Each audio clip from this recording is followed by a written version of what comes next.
Hey everyone, this is Kelly Phillips from Red Feather Networking.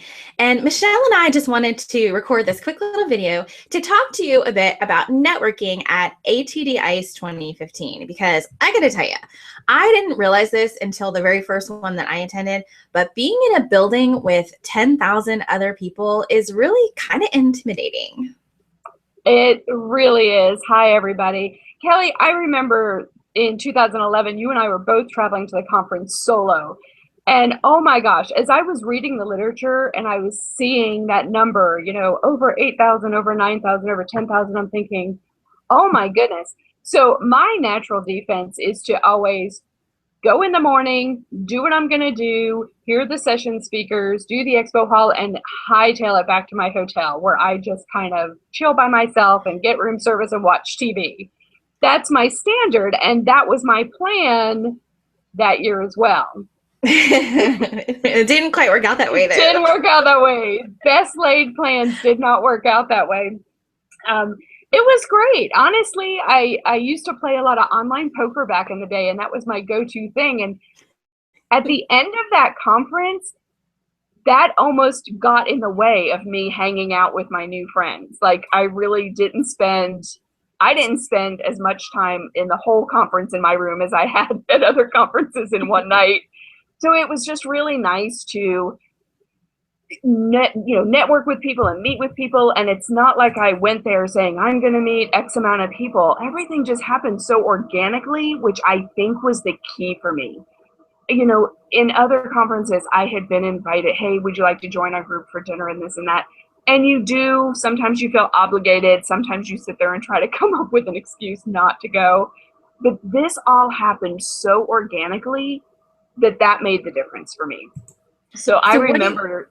Go ahead. Oh, I was just gonna ask, what do you think is the key to that? Why do you think it was different at this conference?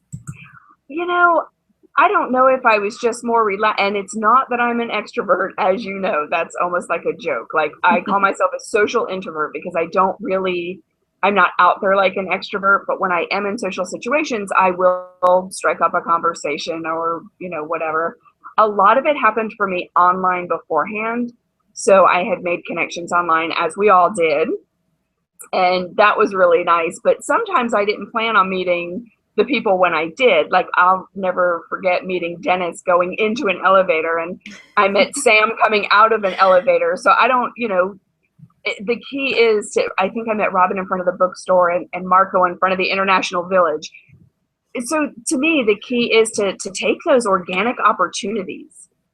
Don't shy away from those casual conversations, because that was 4 years ago, and those people are now lifelong friends of mine.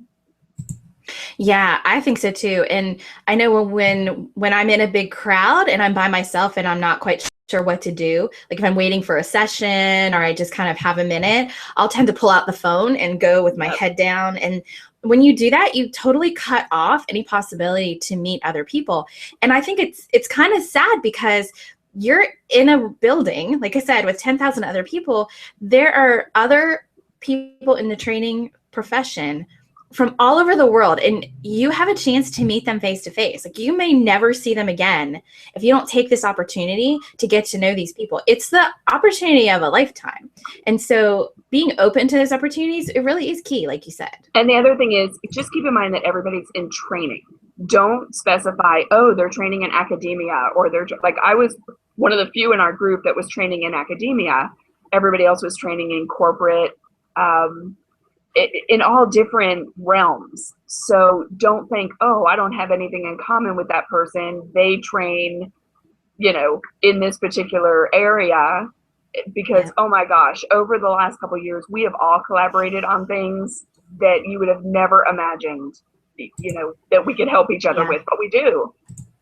Yeah, it's pretty incredible, the synergy that can happen when you just say hi to somebody and meet their eyes and start a conversation. And then there's also some other networking opportunities. So there's some organized ones. Like if you're really shy, you can go to some of the organized things. So on, I think it is Tuesday night, there is what they call the networking night. And this is not like, don't be afraid you're going to go there and have to do all these icebreakers. It's not like that at all. It's more like a big social event. It's going to be at Universal Studios this year. and you'll get to eat food and run around and ride rides and do the activities at Universal Studios. I think there's information on the conference website about it all. It is an extra ticket.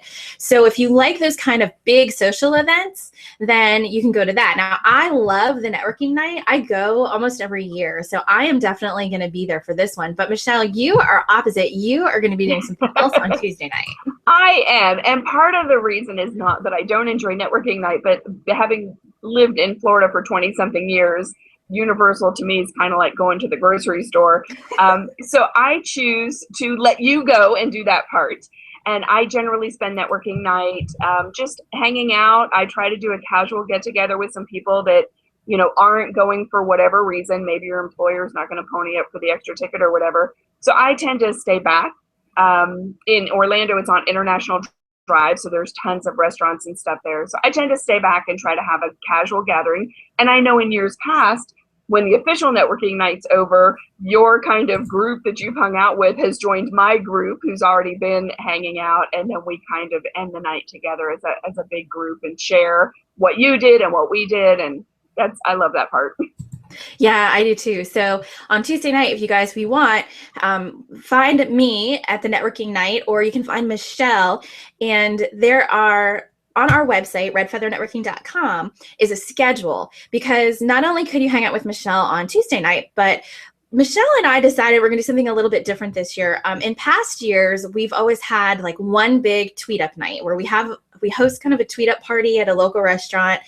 And we meet a ton of people, and it's so much fun. But this year, we decided to, what did we say, Michelle? We want to go a little old school RFN Old school, yeah. kind of back to the way it was the first year that RFN happened at ICE.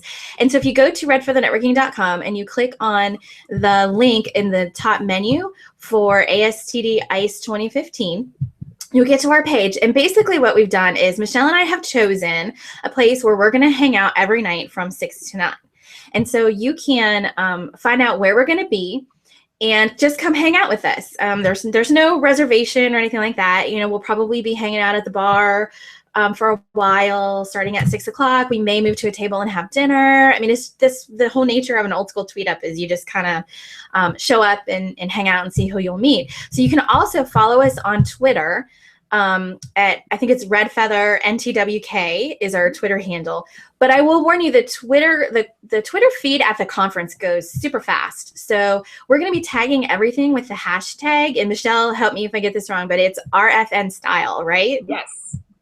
So RFN style hashtag. If you follow that, it will be easier to see our tweets about where we're going to be, because we will also be doing some little meetups during the day, just because, you know, not everybody does go out at night, or you may have obligations with work. So we'd love to just have the chance to just hang out and have a cup of coffee with you.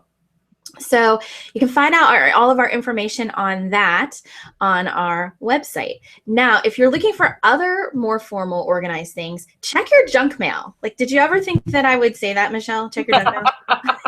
No, but it's true, and I'm glad you're reminding everybody. It gets pretty intense.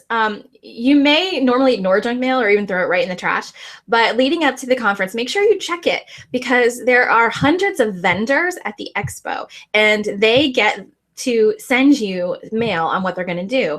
And so sometimes they will send you cards, and you have to bring it to their booth in order to get a free prize.